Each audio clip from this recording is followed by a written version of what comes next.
I almost forgot to record a teaser. I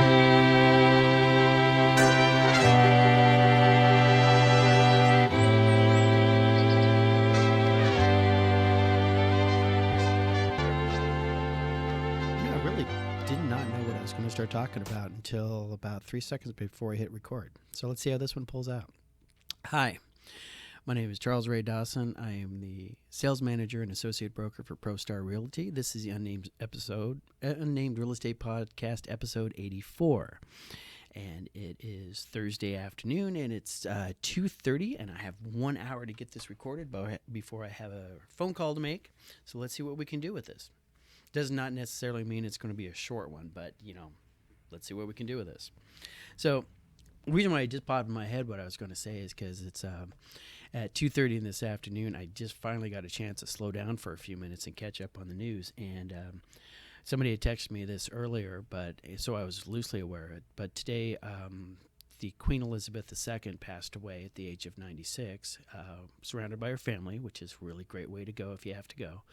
And we are now in the reign of King Charles III.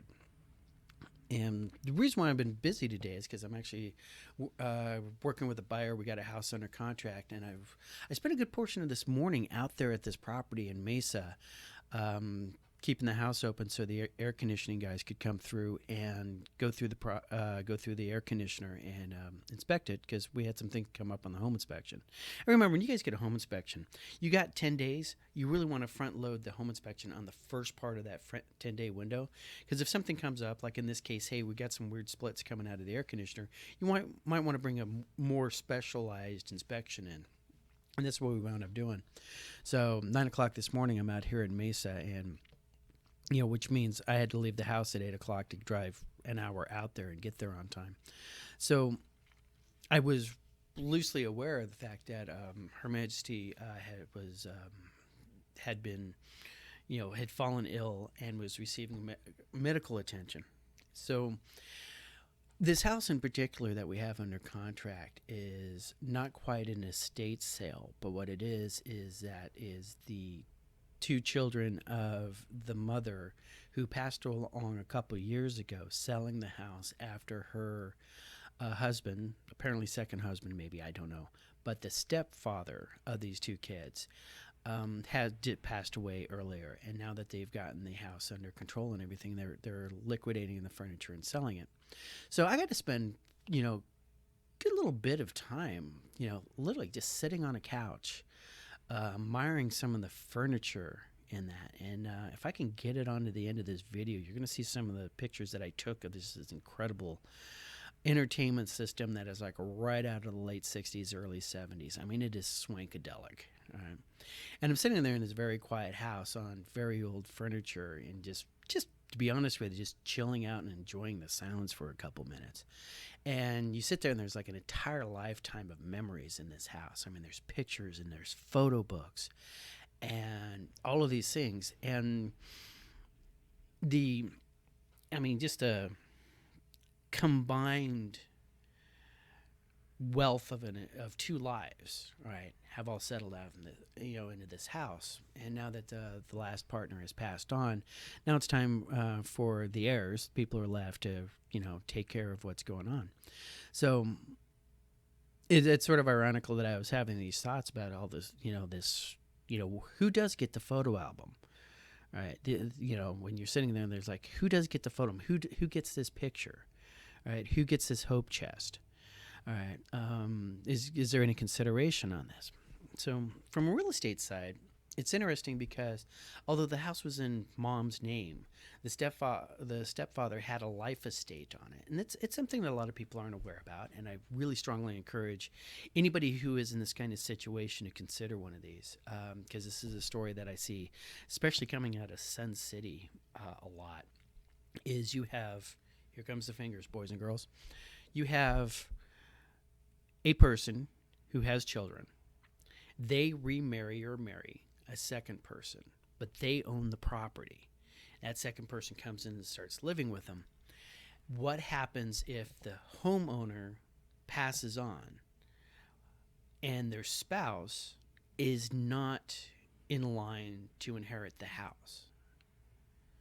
Because remember, I'm not going to give you legal advice on this thing, but there is a way that you can, as a married person, can own property and make sure that the other side, that your heirs get it, not necessarily your latest husband or wife. And this is what happened: is that they had worked out some situation where the stepfather had what's called a life estate, which gave him the right to live in the property until he passed on. Right? And that's eventually what happened. Obviously, the the royal family is not going to have this problem. The lines of succession are pretty well set in stone. Even if some of you guys are looking at William and going, yeah, William, wouldn't he be so much more fun than Chuck? But this isn't House of the Dragon or anything like that, and we're not getting, too wrapped up in the way these things are handled. Although, just as an aside, if it's up between watching Rings of Power and watching House of the Dragon, House of the Dragon, simply because Matt Smith is carrying that entire thing all by himself, and I've never seen that man do a good a job of acting as he is in this series. I'm like, my God. I was always a David Tennant fanboy, but oh my freaking God, go watch that, right? But hey, we're back to the succession, all right? So if you are in this position, remember, family trusts are great. Contact an attorney, see how you want to organize these things. Figure out, especially if you're in that position, if you love your spouse and you have children, but you want the children to get the house, but you want to make sure your spouse, who's not their parent, is taken care of, start looking at a life estate, all right? If nothing else, that means Ray's not going to hear the story about how somebody lost their husband and then the kids kicked them out 3 months later, right? Because it happens, because people are dirtballs. All right. Got some real estate numbers coming up, and what that we are hey guys, really cool. I mean, demand is going up. Right? You remember how I mentioned last week about how demand seemed to have plateaued. Right? It just hit. We had the same consecutive demand 2 weeks in a row, and we'd been dropping all the time. It's actually ticked up, and I'm going to show you those numbers next. And we're going to wrap up on the inside of this. So let's talk numbers. And here's the numbers for September 7th, 2022. Actives this week are 18,803. We're only up 81 from last week. New listings were 2,079, which is down 136, continuing the slide. Our pendings this week are 1,221, down 161. Under contracts looking for backups is 739, down 25. Contracts with the buyer contingency is at 114, down 17. Closings this week were 1,652. Coming soon to an MLS near you is 697. Big Cromford report numbers here is sitting here at the demand side.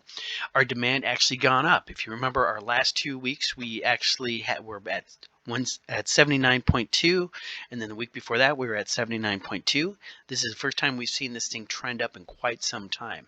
Supply did actually come up a bit more, from 74.9 to 75.9, but we can definitely see a return of demand. It's baby steps, people. This is just starting to kick over. I also wanted to show you guys this chart.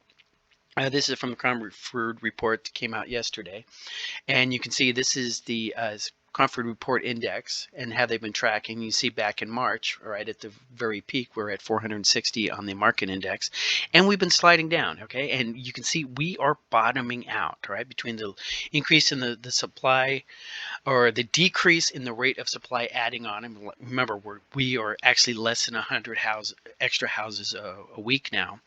And the trick up that we're seeing in demand, we're actually going into September in a much, much better position than we thought we'd be right now. So good news so far. Let's see if it hangs out, and let's hope the Fed does not screw this all up for us, boys and girls. So that's the numbers. Like I said, that's good. I mean, it's definitely not March, definitely not February, definitely not what we're used to seeing over the last 2 or 3 years. But the fact that we seem to, and it's trending, okay? It wasn't a sudden stop. We saw it even out, where we've watched supply climb up there and then start arcing over. And we watched demand come down and start, at least setting. We're right in the middle of what's considered a balanced market. Now, remember, overall closings, overall everything, we're still slow but we're slow in the way that really only matters to real estate agents, escrow, home inspectors, appraisers, those of us that make our money off of this industry, because there's just not as many houses being transacted. But we got pretty close to 79 people looking at 75 houses. And anytime they're within 10 of each other, we start calling it a balanced market. This is a balanced market. We haven't seen one of these things 2014, but that's one of the things I did notice earlier is that we're not seeing, right, going back to it's not a crash and it's not a bubble. Remember back in 2005, all right, which was well before 2006 when everybody really started thinking about the crash, we had a huge amount of inventory. We were supply was well over what demand was, and we still rode it out for a year or so, even at those numbers before the wheels started seriously coming off, right? We haven't seen supply go above demand or demand go below supply. So we don't have the grand appreciation. In fact, one of the other numbers that I saw earlier today looking on the Comfort Report is that we actually have some neighborhoods or some cities that are starting to tick back up, right? Especially those closer to the core, to the urban core. Okay, Phoenix, Tempe, some of those places. It's the outer areas that are still experiencing serious drops. Goodyear, Goodyear, nothing good about that year.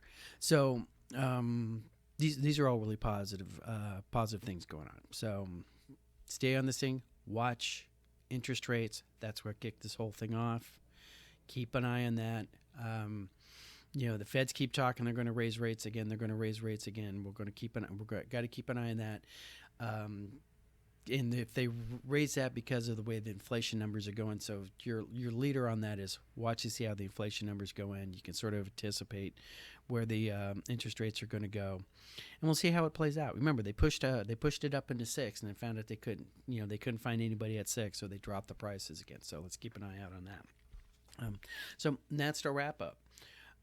Once again, if you are in one of those positions where you don't know who gets your house when you shuffle off your mortal coil, have the conversation now. Don't make your children deal with it, all right, after the fact. If you have a spouse you want to make sure has the ability to live in there, contact your attorney who did your will, all right? It's amazing how many people write a will in their minds. They think they've had a will. 15 years later, nobody in that will is in play anymore. All right, so you got to keep those things updated. All right, estate planning, find a professional and talk to them. And while you're thinking about that, watch your children and pets around water.